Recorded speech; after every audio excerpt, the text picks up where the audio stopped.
Hello everyone. Today we are again starting with the chapter Heron's formula, that is the chapter number 12. Right. So before starting I'm again repeating, basically this is the part second of the video. So I am just again repeating what is the area of triangle by Heron's formula. So area of triangle by Heron's formula is given by under root s minus a, s minus b and s minus c, where s is the semi-perimeter of the triangle. See, if we are having a triangle A, B, C, where this one side we take as A, this one is B, this one is C. So what is the semi-perimeter of this triangle? Semi-perimeter means just add all this side AB plus BC plus CA. This is the perimeter, and semi-perimeter is the half of this perimeter, which is denoted by S. Right?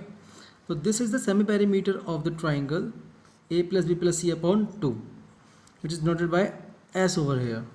Right? So S minus A, S minus B and S minus C is the area of the triangle given by the Heron's formula. So this is the quick recap of the previous video. Now we are starting from some useful conversions. तो the thing is कि conversions जो हमारे पास हैं ये अभी काफ़ी use आएंगे 9th class के अंदर. हमें पता ही नहीं होता कि अगर हमें डेकामीटर्स हमारे पास क्या होता है, डेसीमीटर्स क्या होते हैं, हेक्टामीटर क्या होता है, ये हमें कुछ भी इनके बारे में नहीं पता होता. और ये जो कन्वर्जन्स है ये हम जब अपने क्वेश्चन सॉल्व करेंगे तो ये कन्वर्जन्स बहुत ज़्यादा यूज़ में आते हैं. कुछ कन्वर्जन हमारे चैप्टर नंबर 12 में भी हैं और चैप्टर नंबर 13 जो हमारा मेंसुरेशन चैप्टर है वहाँ पे तो कन्वर्जन्स बहुत ही ज़्यादा काम में आते हैं. तो पहले हम कुछ बेसिक्स मैथमेटिक्स यहाँ पे पढ़ेंगे, that is some useful conversions. तो कन्वर्जन्स के अंदर हम देखेंगे K H D M D small D, this is the small D, and C and this is the small M. इसे हम किस तरह से इंडिकेट कर रहे हैं, that is king Harry died, mother didn't cry much.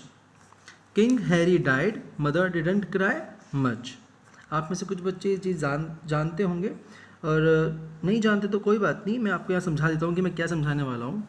That is K means kilometre, H hectometre, D is the decametre, this is the decametre, M is metre itself and D is decimetre, C is centimetre and M small M is millimetre. सबसे बड़ी unit की अगर हम बात करें that is the kilometre, और सबसे छोटी यूनिट की हम बात करें तो दिस इज़ द मिलीमीटर. हम यहाँ किलोमीटर से मिलीमीटर तक जा रहे हैं तो हमें लर्न कैसे रखना है इसे. Kilometre, hectometre, decametre, metre, decimetre, centimetre and millimetre. देखिए सबके पीछे मीटर तो है. हमें लर्न क्या रखना है कि king Harry died, mother didn't cry much. अगर हमने ये सेंटेंस लर्न रख लिया तो हम इजीली इस चीज़ को भी लर्न रख पाएंगे. तो एक लर्न करने का तरीका मैंने आपको यहाँ पे बताया है. तो अब यहाँ पे हम दो केसेस पढ़ेंगे, केस 1 एंड केस 2. इसके अंदर क्या होगा कि हम अगर किलोमीटर से मिलीमीटर की तरफ जाते हैं, इट मीन्स हम अगर ग्रेटर यूनिट से स्मॉलर यूनिट की तरफ जाते हैं तो हमें 10 का मल्टीप्लिकेशन यहाँ पे देना होगा. अगर हम बिगर से स्मॉलर की तरफ जा रहे हैं तो हमें क्या करना होगा, हमें यहाँ पे मल्टीप्लिकेशन करना होगा. कैसे समझिएगा, इन सब में जो डिफरेंस है वो है 10 का, 10 सिमिलरली 10. तो होता क्या है कि अगर हमें किलोमीटर से सेंटीमीटर में जाना है डायरेक्टली तो हमें यहाँ पे कितने 10 से मल्टीप्लाई करना होगा.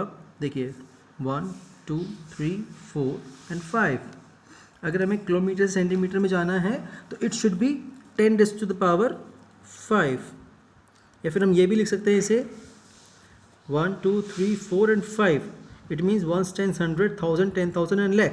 इट मीन्स 1 किलोमीटर में कितने सेंटीमीटर, 1 लाख सेंटीमीटर. समझ में आया. इसके बाद अगर हम बात करते हैं 1 हेक्टोमीटर की, हेक्टोमीटर से मीटर में अगर हमें जाना है तो हेक्टोमीटर से अगर हमें मीटर में आना है तो it should be 10 and 10. It means 10 into 10 that is 100. तो एक हेक्टोमीटर में कितने मीटर, दैट इज़ 100 मीटर. अब 1 मीटर में सेंटीमीटर की बात कर लेते हैं तो 1 मीटर से अगर हमें सेंटीमीटर में जाना है तो अगेन 10 मल्टीप्लाई बाई 10, तो इट शुड बी 100 और we can say 10 raised to the power 2. बात करते हैं 1 सेंटीमीटर में मिलीमीटर की, तो 1 सेंटीमीटर में मिलीमीटर सिर्फ एक ही 10 यहाँ पे है, दैट इज़ 10 की पावर 1. और we can say 1 centimetre equals to 10 millimetre. अब बात करते हैं डेकामीटर से डेसीमीटर. देखिए डेकामीटर भी नहीं पता हमें, डेसीमीटर भी नहीं पता, लेकिन अब आप यहाँ पे कन्वर्जन्स के दौरान ये समझ पाएंगे कि डेकामीटर डेसीमीटर्स क्या होता है, उनके कन्वर्जन्स कैसे होते हैं। तो डेकामीटर से हमें डेसीमीटर में जाना है, तो 10 multiply by 10 it should B 100। तो we can say 1 decametre equals to 100 decimetre. अब हम डेसीमीटर से मिलीमीटर में जाते हैं, this is the decimetre, this is the millimetre, तो अगेन 100 मिलीमीटर। तो इस तरह से हमने यहाँ पे कन्वर्जन्स किया है और हम यहाँ पे बिगर यूनिट से स्मॉलर यूनिट की तरफ जा रहे हैं। अब बात करते हैं केस सेकंड की। केस सेकंड में हमारे पास क्या है कि हम स्मॉलर यूनिट से बिग यूनिट की तरफ यहाँ पे आने वाले हैं। देखिए smaller unit millimetre and bigger unit is biggest unit is kilometre. तो जब हम इस तरह से उल्टा आएंगे तो हम करेंगे डिवाइड। हमें क्या करना होगा यहाँ पे डिवाइड, और सब में अभी भी वही सेम है, डिफरेंस 10-10 का ही है। चलिए देखते हैं इसे आगे। हम बात करते हैं 1 डेकामीटर से किलोमीटर की।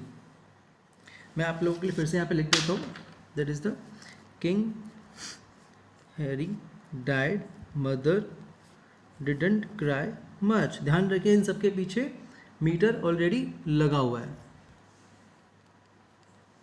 ठीक है, इन सबके पीछे यहाँ पे मीटर लगे हुए हैं, हम ये मान के चल रहे हैं। तो हम बात कर रहे हैं 1 डेकामीटर में किलोमीटर कितने होते हैं। देखिए कितना पीछे जाना पड़ेगा हमें, 10 इंटू 10, इट मीन्स 1 अपॉन में डिवाइड करेंगे 100। तो 1 डेकामीटर में कितने किलोमीटर, 1 अपॉन 100 किलोमीटर। इसे हम सिंपली और क्या बोल सकते हैं, इसे हम बोल सकते हैं 10⁻⁻2 किलोमीटर। तो 1 डेकामीटर में कितने किलोमीटर, 10⁻⁻2। क्यों, क्योंकि 1 अपॉन जो 100 है, 100 10⁻2 हो सकता है। अब क्योंकि ये नीचे डिनोमिनेटर में है तो लॉज ऑफ एक्सपोनेंट्स हम ऑलरेडी पढ़ चुके हैं प्रीवियस चैप्टर के अंदर। तो चैप्टर नंबर 1 के अंदर हमने यहाँ पे देखा था अगर ये डिवाइड में है, इसे हम अगर ऊपर लेके जाना चाहते होते हैं तो हमारे पास ये इसकी जो पावर है ये 10⁻2 हो सकता है। तो 1 अपॉन 10⁻2 को हम लिख सकते हैं 10⁻2, ठीक है। आगे चलते हैं। 1 डेसीमीटर में हम डेकामीटर चेक करते हैं। 1 डेसीमीटर में डेकामीटर देखिएगा 10 इंटू 10, अगेन हमें कितना आना पड़ेगा 1 अपॉन 100, और वी कैन से 10⁻2। 1 मिलीमीटर में डेसीमीटर वही सेम आ जाएगा। 1 मीटर में किलोमीटर चेक कर लीजिए, 1 मीटर में किलोमीटर, तो 10 10 एंड 10 इट मीन्स 1 अपॉन में 10 multiply by 10 multiply by 10 1000 kilometre, 1 upon 1000 kilometre, और वी कैन से 10⁻³ किलोमीटर। तो 1 मीटर में कितने kilometre, 10⁻³ kilometre.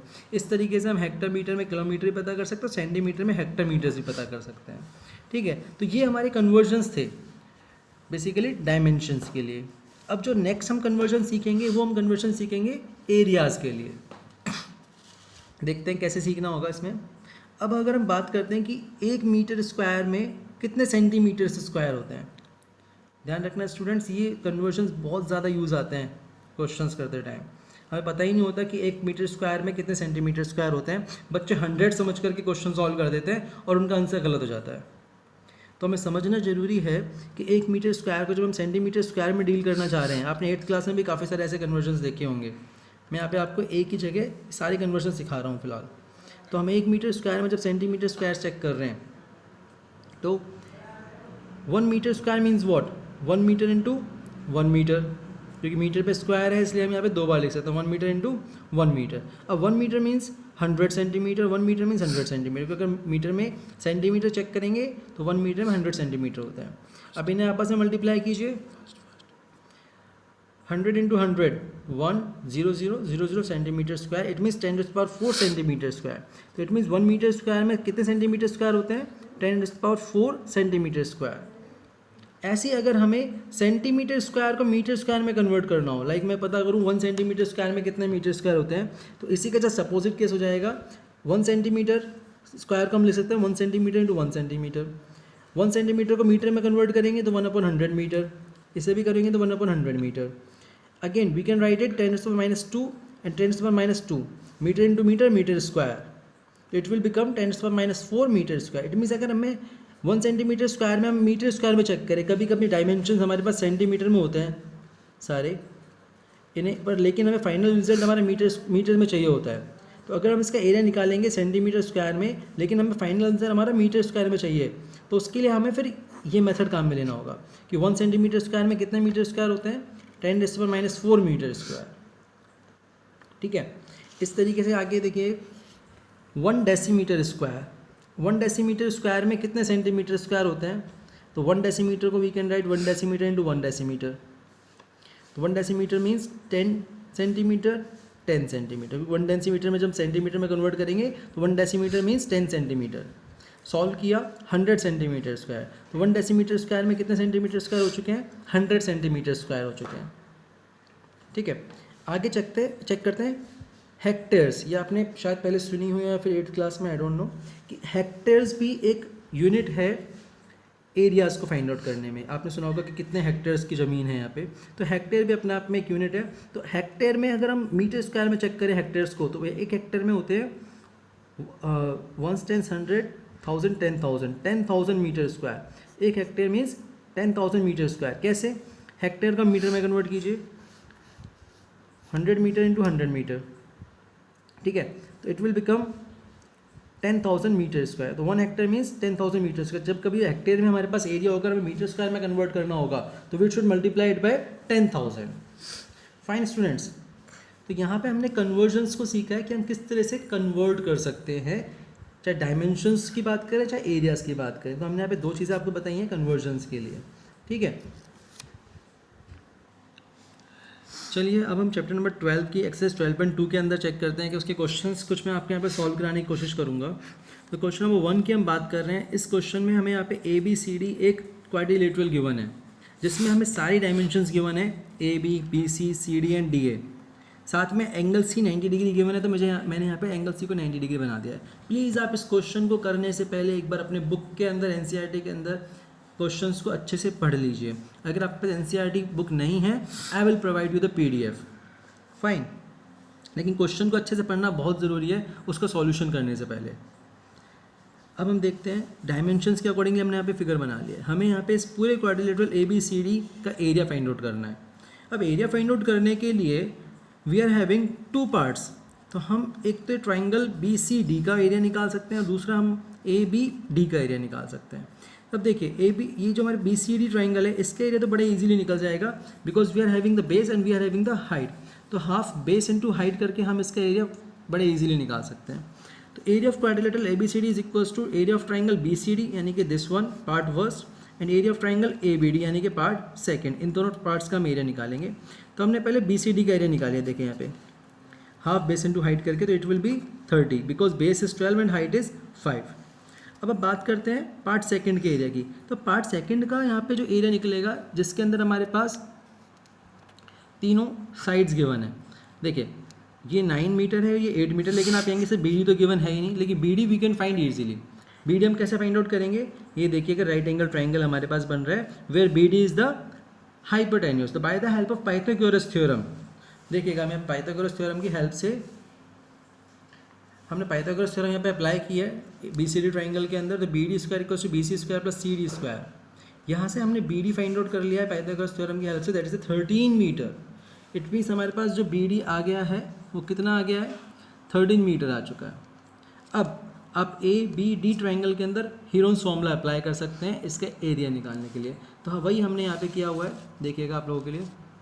Area of triangle ABD, that is the area of triangle by Heron's formula is S minus A, S minus B and S minus C। आप पूछेंगे sir S क्या है? मैं फिर से बता देता हूँ, S is the semi perimeter. कैसे निकलता है? तीनों साइड्स का सम कीजिए डिवाइड बाय 2। तो यहाँ से हमने सेमी पेरीमीटर निकाल दिया है। अब एरिया निकालने की बात है, एरिया कैसे निकलेगा? S आपके पास है 15 मीटर, तो S माइनस A हमने क्या मानी हुई है? AB, that is the 9, B side is 13 and C side is 8। हमने पे वैल्यू पुट कर दिया। देखिएगा फिगर में हम फिर से देखते हैं एक बार। तो ये हमारे पास हमने इसे A माना हुआ है, इसे B माना हुआ है, उसे हमने C माना हुआ है, और इन तीनों वैल्यूज़ को हमने यहाँ पे यूज़ किया हुआ है A B C के अंदर, A B एंड C के अंदर हमने यहाँ पे इसे यूज़ किया हुआ है। सॉल्व किया। अब 15 के हमने यहाँ पे फैक्टर्स किए, 6 के फैक्टर्स किए, 2 इटसेल्फ एंड 7 इटसेल्फ। अब हमने पेयर ढूंढे। 3 का पेयर यहाँ पे कौन है? 3। तो 3 का पेयर एक साथ आकर के 3 स्क्वायर हो सकता है। 5 का कोई पेयर नहीं है, लेकिन 2 का पेयर हो सकता है 2 स्क्वायर। 5 का पेयर नहीं है, ऐसा कैसा, और 7 ऐसा कैसा। अब जो पेयर यहाँ पे स्क्वायर बन चुका है वो रूट से फ्री होता है, क्योंकि रूट और स्क्वायर एक दूसरे को कैंसिल आउट करेंगे यहाँ पे और ये फ्री हो जाएंगे। सिमिलरली 2 भी यहाँ से स्क्वायर में है और रूट है, तो 2 फ्री हो जाएगा, स्क्वायर रूट से बाहर आ जाएगा। लेकिन स्क्वायर रूट के अंदर कौन बचेगा, जिसके पेयर नहीं बनाता, that is the 5 and 7, that is 35। तो it will be 6√35 metre square. Answer हमारा आया है, सॉरी आंसर नहीं आया है, ये अभी सिर्फ ABD ट्राइंगल का एरिया निकल के आया है। अब देखिएगा, इस ट्राइंगल का एरिया हमने निकाला था 30 मीटर स्क्वायर, इसका भी अभी अभी हमने एरिया निकाल लिया है, वो आया है 6√35 मीटर स्क्वायर। अब क्योंकि पूरे का एरिया निकालना है तो वो कैसे निकलेगा, इसका एरिया 30 मीटर और इसका 6√35 मीटर स्क्वायर। हम क्या करेंगे, इन दोनों ट्राइंगल्स के एरियाज को ऐड कर देंगे। तो area of quadrilateral ABCD is equal to area of triangle BCD plus area of triangle ABD। दोनों ट्राइंगल्स के एरिया को हमने ऐड किया यहाँ पे, और this is the final answer. अब बुक में अगर आप इसका आंसर चेक करोगे तो यहाँ पे √35 की वैल्यू को पुट किया हुआ है और आंसर फाइनल करके इसको निकाला, लेकिन this is also the correct answer. आप यहाँ पे भी अपने आंसर को छोड़ सकते हैं, ये भी कोई गलत नहीं है, बिल्कुल 100% राइट है। ठीक है, चलिए नेक्स्ट क्वेश्चन करते हैं। दैट्स द क्वेश्चन नंबर 4 मैंने अभी यहाँ पे लिया है। मैं आपको फिर से बता देता हूँ, एक्सरसाइज 12.2 के अंदर हम क्वेश्चन नंबर 3 और क्वेश्चन नंबर 9, इन 2 क्वेश्चंस को अभी मेरे ऊपर आप छोड़ दीजिए, ये 2 क्वेश्चंस मैं आपको कराऊंगा, ठीक है। लेकिन बाकी के क्वेश्चंस ईजी हैं, आप कर सकते हैं। तो फर्स्ट क्वेश्चन हो चुका था, सेकंड क्वेश्चन फर्स्ट के जैसा ही है। मैं आपको क्वेश्चन नंबर 4 तभी यहाँ पे करवा रहा हूँ। क्वेश्चन आप अच्छे से पढ़िएगा। इसके अंदर, क्वेश्चन के अंदर मैं आपको बताता हूँ क्या बताया हुआ है कि एक आपके पास पैरेललोग्राम है ABCD और एक आपके पास ट्राइंगल है ABP, हमने यहाँ पे लिया हुआ है। और ये जो पैरेललोग्राम और ट्राइंगल, ये दोनों ही एक ही बेस पर हैं। तो वो कौन से बेस पर है, 28 कॉमन बेस है, पैरेललोग्राम का भी और ट्राइंगल का भी जो बेस है वो 28 कॉमन बेस है। और एक चीज़ और क्वेश्चन में गिवन है, वो क्या कि एरिया APB इस ट्राइंगल का और ABCD इस पैरेललोग्राम का जो एरिया है वो दोनों इक्वल एरिया है। जो इसका एरिया आएगा ट्राइंगल का, वही एरिया क्या होगा, पैरेललोग्राम का भी होगा। ठीक है, तो स्टार्ट करते हैं हम यहाँ पे इस ट्राइंगल का एरिया बड़ा इजीली निकाल सकते हैं। क्यों, क्योंकि ट्राइंगल के हमें तीनों डायमेंशंस यहाँ पे गिवन है।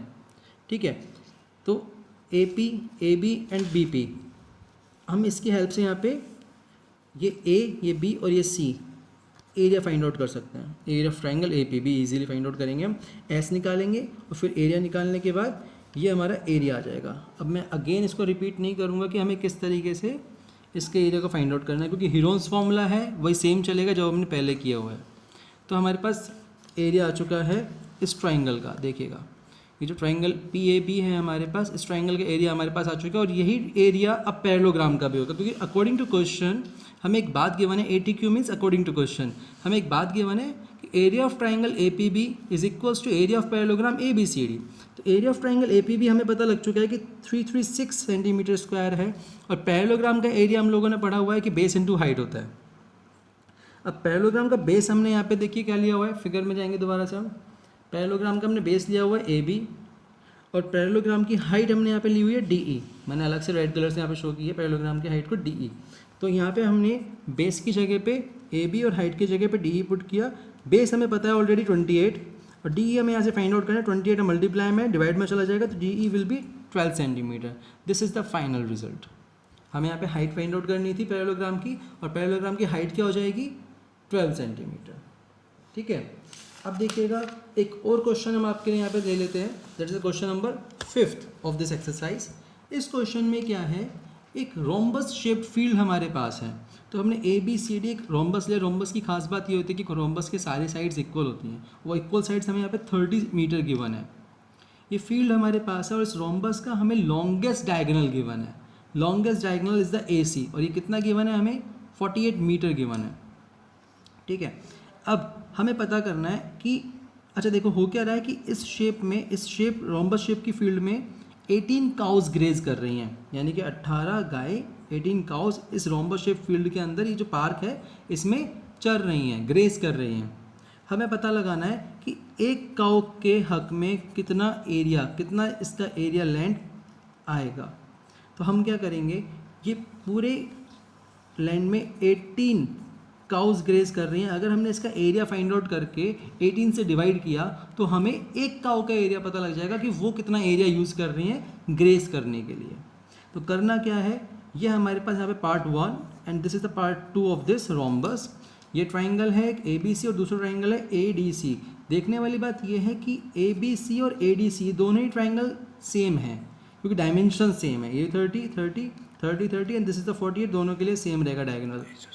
तो हमने यहाँ पे क्या किया, इस ट्राइंगल का एरिया निकाल लिया ABC और इसको हम ट्वाइस कर देंगे। एक ट्राइंगल का एरिया निकालने के बाद ट्वाइस कर देंगे। तो एरिया ऑफ ट्राइंगल ABC हमने यहाँ पे निकाला है bye the help of Heron's formula. ठीक है, हीरोन्स फॉर्मूला हम जानते हैं कैसे लगाना है हमें। जिसके अंदर हमने एक साइड 30 मानी हुई है, दूसरी 30 मानी हुई है एंड अनदर वन इज़ 48। तीन साइड हमने यहाँ पे ली हुई हैं। तो हमने यहाँ पे पहले सेमी पेरीमीटर निकाला, दैट इज़ द 54 को हमने सेमी पेरीमीटर का यहाँ पे यूज़ किया हुआ है और बाकी के साइड्स की हमने वैल्यू यहाँ पे पुट की है। और हमने हमारा जो एरिया आया है एक ट्राइंगल का, this is the 432 metre square, ये हमारे पास एरिया आ चुका है। अब इस एरिया को हम डबल कर देंगे क्योंकि हमें पूरे रोम्बस का एरिया चाहिए। तो डबल करने के बाद हमारा टोटल एरिया कितना आ जाएगा रोम्बस का, 864 metre square. It means field available for 18 cows to graze. 18 cows मिलकर के कितना एरिया ग्रेज कर रही हैं, 864 मीटर स्क्वायर। लेकिन हमसे क्वेश्चन ने पूछा है कि एक काउ के लिए कितना एरिया होगा अवेलेबल। तो हम क्या करेंगे, 18 से डिवाइड कर देंगे 864 को, that is the 48 metre square is the final result. तो अब क्या हमने किया है, एक्सरसाइज 12.2 के अंदर हमने एप्लीकेशंस पढ़े हैं, हीरोन्स फॉर्मूला के एप्लीकेशंस। पहले हमने सिंपल क्वेश्चन सॉल्व किए थे, लेकिन अब हमने एक्सरसाइज 12.2 के अंदर हीरोन्स फॉर्मूलाज के एप्लीकेशंस को सॉल्व किया है। ऐसे ही हमारे बाकी के क्वेश्चन भी सॉल्व होंगे। आप जितने क्वेश्चन सॉल्व कर सकते हैं by yourself you can do it. और अगर फिर भी आपको कोई प्रॉब्लम लगती है, कोई डाउट लगता है, मुझसे पूछिए। तो स्टूडेंट्स, आप लोगों के लिए होमवर्क क्या है, अभी होमवर्क आपके लिए है यहाँ पे कि आप एक्सरसाइज 12.2 से रिलेटेड जितने भी एग्जाम्पल्स हैं मैं आपको बता देता हूँ। एग्जाम्पल्स हमारे पास हैं example number 4, example number 5, example number 6 and exercise 12.2 के सिलेक्टेड क्वेश्चन जो आप कर सकते हैं अपने बिहाफ पे। कुछ क्वेश्चंस मैंने सॉल्व कर दिए हैं, बाकी क्वेश्चन आप ट्राई कीजिएगा सॉल्व करने के। और हाँ, क्वेश्चन नंबर 3 और क्वेश्चन नंबर 9 के लिए मैंने आपको बोल दिया कि मैं समझाऊंगा आपको। ठीक है, तो आप इसके लिए वेट कीजिएगा। टिल द टाइम आप चैप्टर नंबर 12 को अपने एंड से पूरा कर लीजिए जो मैंने आपको बताया है। ठीक है, नेक्स्ट वीडियोज़ में जो भी आपके डाउट होंगे वो सॉल्व किए जाएंगे। Thank you and have a great day.